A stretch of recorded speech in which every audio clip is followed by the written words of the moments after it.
심장 박동이 빨리 또는 느리게 뛰는 부정맥. 이 중에서도 흔한 부정맥 질환이 심방세동인데요. 심장이 우리 몸의 피를 순환시키는 펌프라면 보조 펌프인 심방이 미세하게 떨리면서 주 펌프인 심실이 영향을 받아 효율적인 혈액순환이 되지 않는 현상을 말합니다. 심장이 두근대거나 불안한 느낌, 가슴이 답답하고 숨이 찬 느낌, 혹은 무력감을 호소하거나 아예 증상이 없을 수도 있어 섣부른 자가 진단보다는 병원에서 심전도 검사를 받는 것이 중요하고요. 특히 심방세동으로 인한 혈전으로 뇌경색이 올 수 있어 조기 진단과 치료가 한층 더 중요한 심방세동의 모든 것. 박규환 순환기내과 전문의가 알려드립니다. TBC 클리닉 건강 365 오늘의 주치 박규환 순환기내과 전문의와 함께하겠습니다. 안녕하십니까? 안녕하세요. 예, 저는 대구보건병원 순환기내과 박규환입니다. 네, 반갑습니다. 일상생활 중에요. 갑자기 심장이 빨리 뛴다든지 아니면 너무 또 천천히 뛰는 것 같다 이렇게 느낄 때가 있어요. 근데 이게 뭐 자주 발생하면 우리가 혹시 부정맥이 생긴 건 아닌가 의심하게 되거든요. 맞을까요? 예, 맞습니다. 부정맥은 사실 그 사람들이 어렵게 생각하는 용어인데요. 부정맥은 말 그대로 뜻을 풀어보면 고르게 뛰지 않는 그 맥박을 다 부정맥이라고 합니다. 느린 맥박, 빠른 맥박, 그리고 불규칙한 맥박을 다 통틀어서 부정맥이라고 하는데요. 여기 심장 모형을 가지고 제가 한번 설명을 해보겠습니다. 맥박은 이렇게 동결절이라고 해서 우심방 위쪽에 있는 맥박을 만드는 그 기관이 있습니다. 여기서 1분에 한 60에서 100회 정도 규칙적인 심장 신호를 만들어내고 이것이 심실로 전달이 되게 되는데요. 여기서 제대로 못 만들거나 또는 이쪽으로 제대로 전달되지 않으면 그것이 이제 부정맥이 됩니다. 오늘도 뭐랄까요? 좀 벽이 생기는 그런 단어가 나왔습니다. 심방세동 좀 어려운 단어인데 저희가 학창 시절에 뭐 좌심방, 우심실 이런 단어를 배우잖아요. 저는 익숙해요. 진짜요? 네. 오, 네네. 갑자기 달라 보입니다. 단골 문제였거든요. 그 심방에 문제가 생기는 거를 심방세동이라고 하는 건가요? 네, 맞습니다. 이 심방세동이 한자 용어이기 때문에 다들 생소하실 텐데요. 심방세동은 그 한자의 뜻을 풀어서 설명해 보면 심방에서 발생하는 세동, 가는 떨림이라는 뜻입니다. 가는 떨림. 네, 맞습니다. 그래서 심장에 이 두 개의 심방과 두 개의 심실로 있는데 이 심방에서 1분에 한 300회 이상의 아주 빠르고 불규칙한 맥박이 만들어지면 이것이 심실을 통해서 고스란히 전달이 되고요. 이 심실은 결국에는 이제 불규칙한 박동을 만들어내고 이것이 이제 두근거림이라든지 이런 증상들을 만들어내게 됩니다. 근데 저 궁금한 게 이게 실제 사람 심장 크기는 아니죠? 아닙니다. 좀 더 크게 만들어진 보통 거죠? 주먹만 하지 않나요? 맞습니다. 주먹보다 조금 크고요. 예. 이 정도 되면 심부전 환자의 심장입니다. 예. 안심이 이런 이런 심장은 식으로. 가져서는 안 궁금했어요. 되겠습니다. 다행이긴 하다, 이런 식이죠. 아니, 그런데 말씀하신 대로 부정맥은 그러니까 불규칙적인 두근거림이 지속되는 거잖아요. 네. 혹시 이 밖에도 대표적인 증상 같은 게 있을 것 같거든요. 그렇습니다. 이 두근거리는 증상 이외에도 심방세동의 증상들은 여러 가지가 있는데요. 말씀하신 것처럼 두근거림이 가장 흔한 증상입니다. 빠르고 불규칙한 맥박이 만들어지면 이게 이제 두근거림으로 나타나고요. 이것 말고도 가슴 통증이 또 생길 수도 있는데 역류성 식도염이라든지 또는 협심증이 있을 때 생기는 그런 흉통하고는 모양이 다릅니다. 또 이것 말고도 이 심방세동은 아까 말씀드렸다시피 아주 불규칙하고 빠르게 뛰기 때문에 심장이 제대로 수축을 하지 못하게 되고요. 그래서 이제 호흡곤란이 생길 수도 있고 그다음에 운동할 때 다른 사람들보다 숨이 더 차거나 혹은 일상생활 중에도 쉽게 피로함을 느낄 수도 있습니다. 그리고 또 하나는 이 소화불량이나 체온과 같은 이런 증상들도 심방세동의 증상일 수 있는데 내장에 피가 몰리기 때문에 심방세동 환자들은 그래서 이제 소화불량 증상으로 병원에 오기도 하고요. 그래서 이제 진료를 하다 보면 심방세동 이것이 진단되는 경우들도 제법 꽤 있습니다. 그리고 심방세동은 사실 이런 증상들이 있지만 그 30% 정도는 심방세동의 증상이 없는 경우들이 많습니다. 우연히 수술 전 그 심전도 검사에서 발견이 되거나 아니면 요즘 건강검진을 하다가 심전도에서 우연히 발견되는 경우들이 있죠. 누군가에게 생명이 있다 없다라고 판명을 할 때 심장이 뛴다 안 뛴다 뭐 이걸로 판명을 하니까 일단 좀 심장이 참 중요하다라고 생각을 하지만 특히나 또 심방세동에 대해서 경각심을 가져야 하는 이유가 있다고요. 네, 사실 이 자리에 와서 제가 설명하는 가장 큰 이유이기도 합니다. 심방세동은 뇌경색의 가장 큰 원인이기 때문입니다. 뇌경색. 예, 말씀만 들어봐도 끔찍하죠. 네. 뇌혈관이 막혀서 뇌가 손상이 되고, 그래서 이제 여러 가지 합병증이 생기는데 말도 잘 못하고 반신불수에 뭐 인지장애 이런 것들도 오고 잘 삼키지도 못해서 또 문제가 되고 병원 생활을 하고, 이런 합병증의 원인이 되는 그 심방세동 네. 관심을 가져야겠습니다. 이런 심방세동은 그래서 조기에 진단하고 치료를 해야 이런 합병증이 진행하는 것을 막을 수 있기 때문에 심방세동은 그래서 중요하다고 하겠습니다. 네. 우리가 합병증이라고 하면은 어떤 합병증이겠다 보통 이게 떠오르는 경우가 있는데 네. 저는 심방세동이랑 뇌경색에 서로 연관관계가 있다고는 생각을 못 해봤거든요. 저도요. 맞습니다. 이게 어떠한 과정으로 이렇게 또 뇌경색까지 되는 거예요? 사실 이제 심방세동은 아까 말씀드렸던 것처럼 이런 심방에 불규칙한 맥박이 만들어진다고 했죠. 네. 제대로 뛰지 않고 불규칙하기 때문에 이게 바르르 떱니다, 심방에서. 그러면 이런 심방 안에 그 혈류 속도가 떨어지기 때문에 우리도 이제 강가의 냇가를 보면은 이렇게 이제 와류가 일고 그 물이 천천히 흘러가는 곳에 찌꺼기가 많이 가라앉죠. 마찬가지로 심장 안에 특히 이런 심방에, 특히 좌심방에 여기 울퉁불퉁하게 생긴 좌심방이라고 하는 게 있습니다. 네. V자를 써서 V 모양으로 생겼던 거죠. 그러네요. 예, 그래서 이런 곳에 혈전이 잘 생기고 이렇게 생겼던 혈전이 어떠한 이유에서든지 이게 떠내려가서 이렇게 머리로 올라가게 돼요. 뇌경색이 생기게 됩니다. 근데 이 뇌경색은 일반적으로 동맥경화로 인해서 혈관이 좁아져서 생기는 그런 뇌경색하고는 다르게 혈전이 좀 크기 때문에 네. 머리로 올라가다가 큰 혈관을 맞게 되고 그러면 어떻게 되겠습니까? 뇌경색이 오죠. 심각하죠. 그렇습니다. 예. 네, 뇌경색이 심각하게 일어나겠죠. 그래서 후유증도 크고 그래서 사망률도 높기 때문에 조기에 심방세동을 또 진단하고 찾아야 되는 그 이유가 되겠습니다. 네. 근데 이 심방세동이 왜 생기는지 궁금한데 원래 뭐 심장이 약해서 그런 건가요? 심방세동이 생기는 뭐 여러 가지 이유들이 있습니다. 원인이 너무 다양하기 때문에 이것 때문에 심방세동이 생긴다 이렇게 얘기를 할 수는 없는데요. 네. 심방세동이 생기는 이유들을 일단 쭉 말씀드려보면 네. 심장 판막 질환이라든지 관상동맥 질환, 협심증 같은 것들이 있죠. 이런 것들이 생겨도 생길 수가 있고 또 선천적으로 심장이 두꺼운 사람들이 있습니다. 비후성 심근병증이라는 이름이 되게 어려운데 이런 병이 있는 사람들 혹은 아까 말씀드렸던 고혈압, 당뇨, 그다음에 만성 콩팥병 또는 갑상선 질환이라든지 만성 폐쇄성 폐질환 이런 병이 있으면 또 잘 생기고 또 그런 병이 아니더라도 술을 많이 마시거나 담배를 피거나 또는 체중이 많이 나가거나 이런 사람들은 그리고 또 중요한 게 있는데 코를 많이 고신 분들 있죠. 네? 네. 코골이 코골이 네. 때문에 생기는 그런 수면 무호흡증 이런 것들 때문에 또 심방세동이 잘 생긴다고 합니다. 그래서 잘 생각해 보면 이런 것들이 심방세동의 원인이 되니까 이런 것들을 잘 관리를 하면 심방세동을 또 잘 조절하고 치료하고 예방할 수 있겠다는 또 결론에 다다를 수 있겠습니다. 네. 네. 다행이다. 저는 이제 잠잘 때 조용히 자거든요. 새근새근 거리면서 자니까 일단 그 부분은 하나 좀 안심이 되네요. 본인이 잠들었으니까 모르는 거 어떻게 하는 아니에요? 일이죠? 네. 저는 그렇더라고요. 저는 조용히 잘 자는 편인데 아니 사실 뭐 만병의 근원이 술 담배다. 술 담배 안 하는 게 좋다 이런 얘기는 알아서 좀 익히 들어서 알고 있는데 특히 이 술이 심장에 안 좋다 이런 기사를 봤거든요. 왜 그런 거예요? 근데 실제로 심방세동 환자들을 진료실에서 상담하다 보면 술을 많이 드시는 분들이 꽤 많습니다. 네. 그리고 술을 드시는 분들하고 이렇게 얘기를 하다 보면 본인은 못 느끼지만 심방세동이 있는 사람들도 실제로 있어요. 그래서 아직 진단을 못 받는 사람들도 있고요.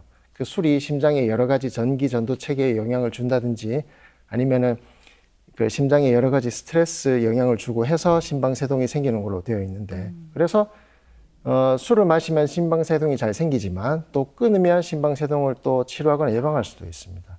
그래서 그러면 술을 어느 정도 마시는 게 좋으냐? 무조건 안 마실 수는 없으니까 아마 철원 씨가 궁금하실 것 같아서 제가 말씀을 드리는데 아니 저는 제 아내에게 알려주려고. 네. 예, 그래서 궁금해요. 하루에 그 술의 종류에 상관없이 그 술의 종류에 맞는 잔에다가 2잔, 3잔 이상 마시지 않는 것을 권하는데 환자들께 2잔, 3잔은 마셔도 됩니다 하면은 2잔, 3잔이 반병이 되고 한 병이 되니까 저는 네. 되도록 마시지 않도록 그렇게 설명하고 있습니다. 이거를 자꾸 잘못 들으면 아 그러면 여기서 자는 뭐 글라스가 이렇게 되면 안 되는 거니까 그렇죠. 술의 주의가 종류에 필요하잖아요. 맞게. 네. 맞습니다. 그러면 혹시 커피는 어때요? 왜냐하면 저도 커피 한 번씩 이렇게 마시면 이렇게 심장이 약간 두근거리는 느낌이 있거든요. 그쵸. 네. 커피가 안 좋지 않을까요, 심장에? 다들 그렇게 생각하시는데 실제로는 그렇지는 않습니다. 저도 그래요? 사실 커피를 많이 마시고요. 네. 커피를 마셔서 두근거릴 때가 있지만 이게 다 심방세동이라고 또 부정맥이라고 생각하지는 않습니다. 커피에 들어있는 그 카페인 성분 때문에 네. 두근거림이 생길 수는 있는데 이게 다 부정맥은 아니고요. 실제로 최근에 나온 여러 이런 연구들을 보면은 커피가 심장 건강에 또 이로울 수 있다고도 합니다. 뭐 네. 2잔, 3잔 정도 마시는 건 오히려 이로울 수도 있다고 하고요. 왜냐하면 커피에는 카페인만 있는 것이 아닙니다. 카페인 말고도 여러 가지 또 좋은 물질들이 있기 때문에 그런 것들 때문에 심장에 이로울 수도 있다 이렇게 설명을 하고 있고요. 그리고 커피나 또는 카페인 이런 것들이 또 심방세동을 일으키는가 이렇게 조사를 해봤더니 그렇지는 않은 것으로 되어 있습니다. 네. 그래서 커피는 마셔도 되는데 괜히 이제 걱정이 되니까 커피를 마셔도 되나 진료실에서 많이들 물어보시지만 드셔도 된다고는 하지만 뭐 과해서 좋을 건 없으니까 너무 많이 드시지 않도록 그렇게 설명하고 있습니다. 두근거림이나 가슴 통증 이런 증상들은 이제 좀 일시적으로 나타났다가 사라지는 경우도 있고 아예 통증이 없는 사람도 있다고 하셨잖아요, 증상이. 네. 그러면은 심방세동은 어떻게 진단을 해야 돼요? 무조건 병원에 가야 되는 건가요? 근데 1차적으로는 병원에 오셔야 됩니다. 심방세동이 의심이 되거나 그와 비슷한 증상이 있으면 병원이나 의원을 방문해서 심전도를 찍어야 됩니다. 네. 그래서 심방세동을 포함한 대부분의 부정맥은 심전도를 통해서 진단을 합니다. 근데 아까 말씀하셨던 것처럼 두근거림이 아주 짧게 지나가는 경우에는 내가 두근거려서 병원에 갔는데 심전도를 찍었더니 정상으로 나오는 경우들이 많겠죠. 네. 그런 경우에는 조금 더 이제 진단율을 높이기 위해서 24시간 동안 몸에 이 전극을 여러 개 붙이고 기계를 차서 하루 동안 집에서 생활하는 일상생활을 하면서 그런 심전도를 기록하는 그런 방법들도 있습니다. 예. 홀터라고 하는데요. 24시간 홀터. 홀터. 네, 홀터. 홀터. 네, 홀터 심전도라고 하는데 예. 이 심전도를 통해서 진단할 수도 있고요. 네. 물론 이게 24시간이 짧을 수도 있습니다. 네. 그래서 그런 경우에는 이 패치 형태, 파스처럼 이렇게 가슴에 붙이는 것도 있거든요. 그렇게 붙이는 그 파스 형태의 그런 단일유도 패치 심전도라고 하는데 이름은 복잡하니까 모르셔도 됩니다. 예, 그런 심전도는 최대 2주까지 몸에 부착을 할 수 있고 뭐 때로는 샤워를 해도 되고 격렬한 운동을 해도 되니까 부정맥이 의심되는데 아주 짧게 지나가거나 자주 생기지 않는 경우에는 그런 패치 형태의 심전도를 할 수도 있고요. 그런데 이런 모든 것들을 해도 심방세동이 진단되지 않는 경우에는 칩을 이 피부 밑에 이식하는 방법들도 있습니다. 예. 새끼손가락 한 2마디 정도의 아주 가는 그 철사 재질인데요. 네.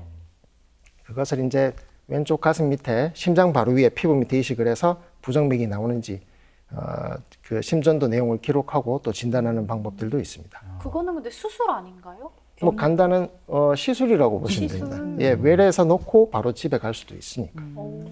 혹시 네. 워치로는 안 돼요. 왜냐하면 워치 기능 아시죠? 너무 기능이 많아서 맞아요. 심전도 체크도 할 수 있더라고요. 저는 사실 워치를 사용하고 있지만 뭐 심박수만 이렇게 봤는데 왠지 이런 역할을 해줄 것 같기도 한데 또 이걸 믿어도 되나? 이런 생각이 들기도 하고요. 맞습니다. 요즘은 진료하다 보면 그 워치를 가지고 있는 분들도 많이 계시고 그래서 찍은 심전도를 가지고 와서 외래에서 상담하시는 분들도 꽤 많습니다. 네. 실제로 요즘은 그 심전도 기능이 있는 그런 그 스마트워치를 많이들 또 구매하고 계시고 또 시중에 쉽게 볼 수 있는데요.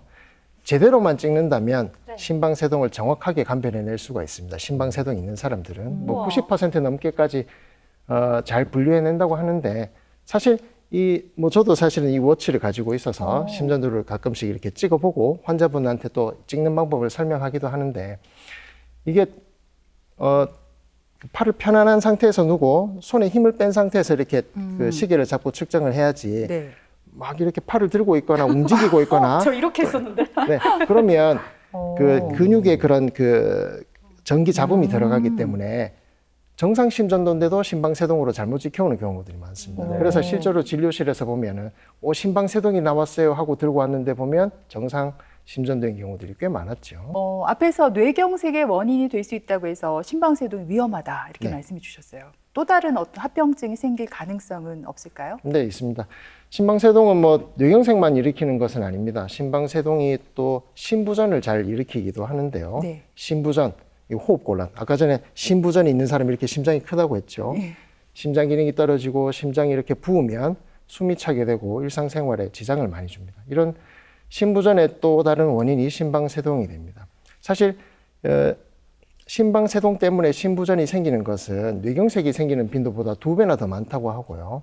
그래서 이 심부전 때문에 고생하는 분들도 많이 있습니다. 또 하나 요즘 다들 나이가 드시면 치매 많이 걱정하시죠. 네. 인지 기능이 떨어지거나 치매가 생기는 것도 이 심방세동의 원인이라고 하고요. 그래서 심방세동이 있는 사람들은 인지 기능 저하나 치매가 잘 생기고 이게 보통 사람들보다는 뭐 한 50% 이상 더 높게 생긴다고 얘기를 합니다.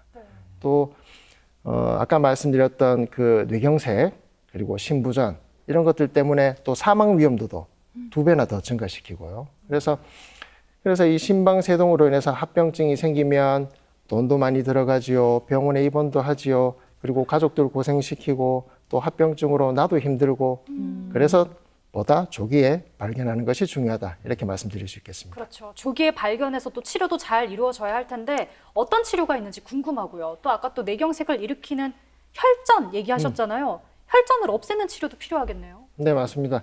기본적으로는 가장 중요한 치료가 혈전을 없애거나 예방하는 약이 되겠습니다. 일단 심방세동이 생기면 뇌경색이 잘 생길 수 있기 때문에 뇌경색을 예방하는 혈전을 예방하는 항응고제 치료가 있고요. 맥박이 빠르면 맥박을 늦추는 약, 맥박이 아주 불규칙하다면 이거를 정상 맥박으로 바로잡는 항부정맥 약물이라든지 뭐 시술, 수술 이런 것들이 있습니다. 그래서 항부정맥 약물에 대해서 또 먼저 말씀을 드려보면 이런 항부정맥제는 모든 사람한테 또 다 써야 되냐, 심방세동이 있는 사람들 다 피를 묽게 하는 약을 써야 되냐, 꼭 그렇지는 않거든요. 그러면 누가 이런 심방세동 때문에 또 혈전이 잘 생기고 뇌경색이 잘 오는지 그 위험도를 따져봐야 됩니다. 그래서 과거에 뇌경색이 있었다든지 아니면 고혈압, 당뇨 또는 심장혈관, 말초혈관 질환이 있다든지 또는 심부전이 있다든지 그리고 나이가 65세 이상으로 많다든지 이런 것들을 따져서 그 점수를 매겨서 점수가 높으면 혈전 위험이 높기 때문에 항응고 치료를 하는 것이 좋다 이렇게 결론을 짓습니다.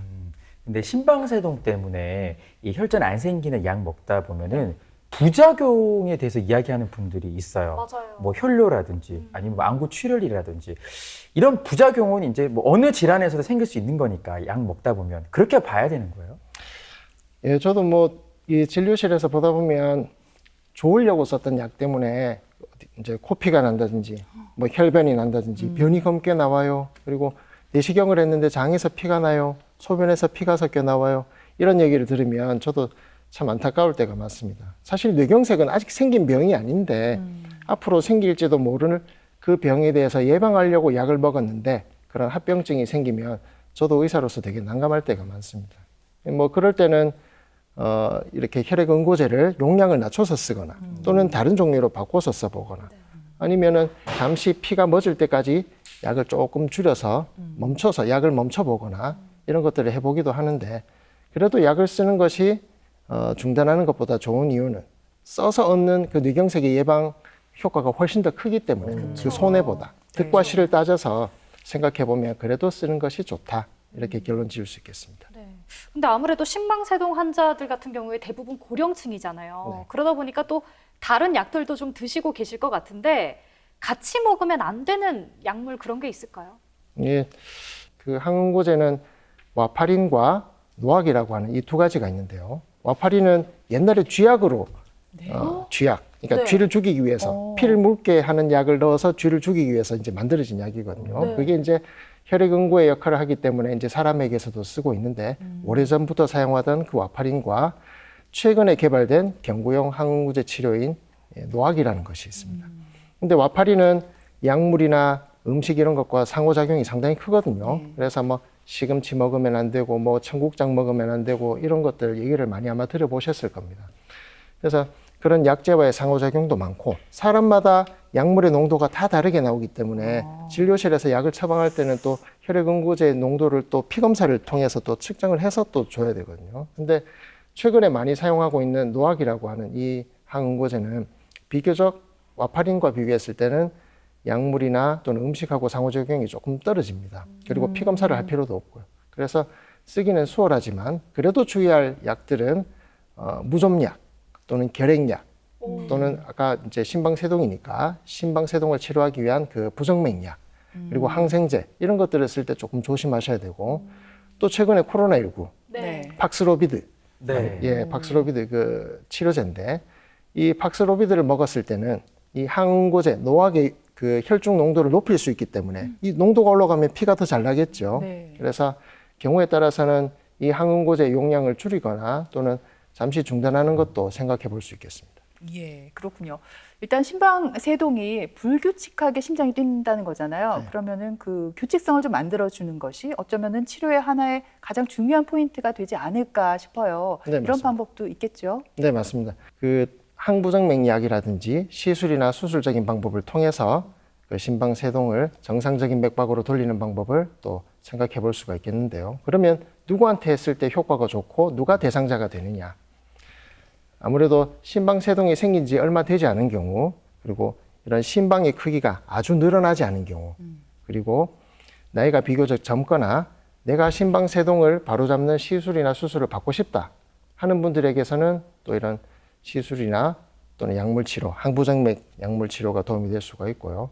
또 이 심방세동 때문에 심장 기능이 떨어진 경우에는 이 심방세동을 되돌리게 되면 또 심장 기능이 정상화되는 경우들도 있기 때문에 이런 경우도 맥박을 정상으로 돌리려는 이런 약물치료나 시술이 도움이 될 수 있습니다. 그러면 모두가 다 시술을 받을 수 있는 것은 아니고요. 항부정맥 약을 먼저 사용을 해서 효과가 없는 경우에 시술을 하는 것이 지금 보험 기준으로 인정이 되고 있기 때문에 먼저 약물 치료를 해보고 효과가 없는 경우에는 시술을 할 수가 있겠습니다.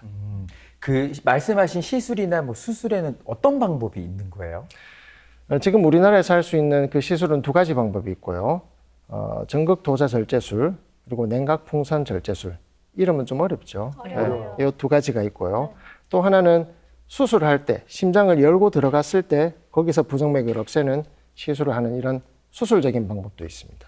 그래서 하지만 이런 그 수술은 심장 판막 수술이라든지 이런 것들을 할 때 하기 때문에 일반적으로 하는 그 방법은 아니고요. 네. 시술에 대해서 말씀을 드리면 전극도자절제술이나 냉각풍선절제술 이 두 가지 모두 허벅지에 혈관을 뚫고 가느다란 관을 삽입을 하고요. 그걸 이 심장 안까지 올려서 기구를 통해서 전극도자절제술 같은 경우에는 열을 가하니까 쉽게 말하면 지진다고 표현을 하고요. 그다음에 냉각풍선절제술은 영하 50도 이하로 떨어지는 강한 냉각 에너지를 심장에 전달하니까 얼린다고 얘기를 합니다. 여기 보시면 좌심방의 이 뒤쪽 폐정맥이 붙는 이런 자리들을 얼리거나 지지는 것이 되는데요. 이게 이제 일반적으로 하고 있는 그런 시술의 방법입니다. 요즘은 예전에는 이제 시술을 받고 합병증도 많이 생기고 그래서 시술을 주저했던 사람들이 많았다면 요즘은 시술 방법도 많이 개선이 됐고 또 시술로 인해서 효과도 좋아졌습니다. 그래서 삶의 질도 좋아지고 환자도 불편감을 덜 느끼고 또 이 심방세동이 또 완치가 될 수도 있기 때문에 심방세동 시술이 필요한 경우에는 또 환자들한테 권하고 또 환자들도 잘 따라오시는 편입니다. 네. 사실 앞에서 막 뇌경색 얘기도 하시고 그래가지고 엄청 겁먹었었거든요. 근데 방금 완치가 될 수 있다는 얘기를 하셔서 갑자기 마음이 한결 가벼워졌어요. 아, 이게 완치가 되는 거예요? 네, 완치가 될 수 있고요. 우와. 모든 경우에 다 완치가 되는 건 아니지만 네. 심방세동이 생긴 지 얼마 되지 않은 경우에 심방세동이 생기고 나서 시간이 짧게 지났고 또 진단까지 시간이 얼마 걸리지 않은 경우에 빨리 치료에 들어가게 되면은 심방세동을 완치할 수 있는데 약물 치료만으로는 되게 완치가 어렵고요. 시술이나 수술을 통해서 완치를 기대해 볼 수가 있겠습니다. 네. 그 앞에서 심방세동 환자들 뭐 숨이 자꾸 차고 지친다 이렇게 하셨는데 운동할 때도 혹시 심장에 무리가 될 수 있잖아요. 운동은 어떻게 얼마나 하면 될까요? 예. 운동은 사실 뭐 과유불급이죠. 많이 하면 좋을 것 같은데 네. 너무 지나친 운동은 오히려 심방세동을 만들 수도 있습니다. 어. 마라톤이라든지 철인 3종 경기, 자신의 건강을 믿고 지나치게 운동하는 사람들은 이게 오히려 심방세동을 만들 수 있기 때문에 또 주의를 하셔야 됩니다. 그러면 어느 운동이 적당한가 또 생각해 볼 수가 있겠는데요. 적당한 운동은 오히려 심방세동을 또 잘 조절하고 치료하는 데 도움이 되기 때문에 심방세동에서 운동은 또 필수적이라 할 수 있는데요. 매일 운동할 필요는 없고 일주일에 4번 아니면 5번, 한 번 할 때 30분이나 40분 정도, 그리고 약간 땀이 나고 숨이 헐떡일 정도의 강도로 운동하시는 것이 좋습니다. 그리고 네. 운동을 할 때 뭐 무조건 유산소 운동만 좋다고 얘기들 하시는데 꼭 그렇지는 않고요. 걷기나 가벼운 조깅과 같은 유산소 운동에 더불어서 가벼운 아령을 들고 근력 운동을 하시거나 혹은 스쿼트 같은 그런 그 무산소 운동도 병행하시면 훨씬 더 효과가 좋습니다. 네. 뭐 일주일에 너댓 번이라고 하면 거의 매일 한다고 생각하면 좋을 것 같은데요. 해야 돼요. 네, 알겠습니다. 자, 앞에서 스마트워치로 심전도를 측정할 수 있다 이렇게 말씀을 드렸는데 요즘 SNS를 보니까 운동량을 기록한다든지 아침에 뭐 기상 시간을 체크한다든지 이렇게 건강 관리 기능을 많이들 사용하더라고요. 맞아요. 앞에서도 말씀드렸지만 또 워치 사용을 많이 하잖아요. 적절하게 잘 사용한다면 나만의 또 개인 뭐 건강 비서 역할을 조금은 할 수 있지 않을까 싶어요. 네, 네. 선생님께서 네. 혹시 워치로 뭐 운동 같은 거 하시나요? 근데 저도 운동을 하고 운동을 할 때마다 기록을 하고 이 기록하는 재미로 운동을 하기도 하고요. 그리고 사실 좀 여기 그 방송하기 전에 좀 긴장이 돼서 네. 제가 또 두근거리니까 한번 또 체크도 해봤습니다. 예. 또 저희 아이들과 이제 줄넘기 하거나 운동할 때도 맥박수가 얼마나 나오는지 산소 포화도는 얼마나 나오는지 직접 체크도 해봤고요. 어느 정도 나와요, 맥박이? 맥박이 운동을 줄넘기 아주 심하게 했을 때는 한 180회까지 나오더라고요. 네, 그래도 부정맥이 아니니까 안심하고 있습니다. 오늘 녹화 전에 180까지 오르신 건 아니죠? 그건 아닙니다. 다행이네요. 아니 사실 이 스마트워치가 굉장히 요즘 좋아졌습니다. 저는 사실 그 몇 걸음 걸었는지도 매일매일 또 확인을 하는데 혈당 체크도 가능하고요. 또 심박수, 뭐 체온도 비롯해서 요즘 새로운 기술도 계속 발전을 하고 있대요. 이렇게 주변의 기계도 도와주는데 여러분 우리 건강 우리가 지켜야 되지 않겠습니까? 네, 잘 기억해 두도록 할게요. 오늘 이 시간 도움 말씀에 박규원 순환기내과 전문의께서 수고해 주셨습니다. 오늘 고맙습니다. 감사합니다. 네.